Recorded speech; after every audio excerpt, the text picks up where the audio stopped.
नमस्कार मित्रांनो, स्वागत आहे तुमचं माझ्या यूट्यूब चॅनलमध्ये. माझ्या यूट्यूब चॅनलचं नाव आहे उल्हास जाधव महाराष्ट्र.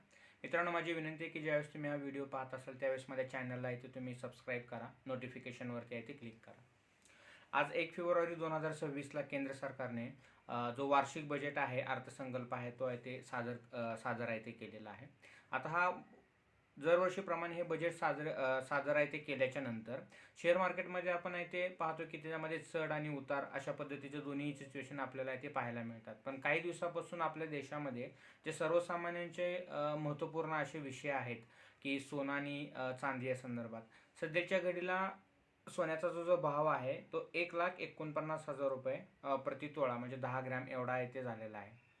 म्हणजे जे सोनं काही वर्षापूर्वी जे 70-80 हजाराच्या घरामध्ये होतं, आज त्याची किंमत आहे ते प्रचंड अशी वाढून आहे ते 1.5 लाखापर्यंत 1,60,000पर्यंत गेलेली आहे. म्हणजे सर्वसामान्य नागरिक आपल्या जे काही इन्व्हेस्टमेंट असते किंवा मुलामुलीचं लग्न असतं भविष्यामध्ये, त्याच्यासाठी जे सोनं खरेदीसाठी आहे ते प्रयत्न करतात. आजकाल सर्वसामान्यांचं सोनं खरेदीसाठी पूर्ण अपेक्षाभंग असा झालेला आहे.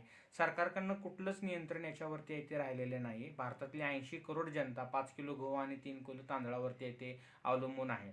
त्यामुळे जर सोन्याची अशी प्रचंड प्रमाणात भाववाढ झाली तर सोनं हा विषय लग्न सराईतून कायमचा गायब होण्याच्या त्या स्तरापर्यंत आहे ते पोचलेलं आहे. म्हणजे सरकारने ते असं ठोस पाऊल उचलून ह्या सोन्या चांदीच्या भावावरती ते नियंत्रण ठेवणं आहे ते गरजेचं होतं. पण सध्याच्या घडीला देशामध्ये देश हाच उद्योगपतींच्या ताब्यात असल्यामुळं सर्वसामान्यांच्या जीवनाला काही आजकाल महत्त्व उरलेलं नाही आहे. या अशा पद्धतीची ती कंडिशन झालेली आहे.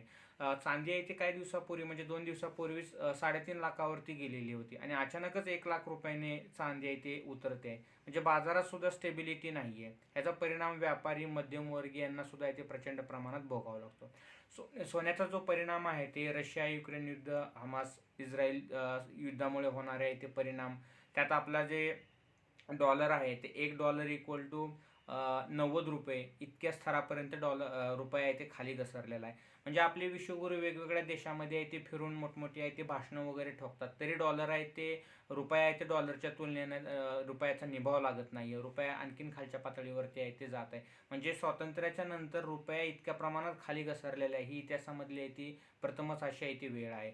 ना रुपया आहे ते मजबूत आहे, ना सर्वसामान्यांना महागाईचे जे चटके बसतात त्याच्यावरती सरकारनं असं ठोसपणे असं नियंत्रण ठेवणं गरजेचं आहे. कुठलंही सरकार असेल, काँग्रेस किंवा भाजपचं, कारण हा प्रश्न जनतेच्या जीवनाशी निगडीत आहे. माझ्या चॅनलला ते सबस्क्राईब करा. धन्यवाद.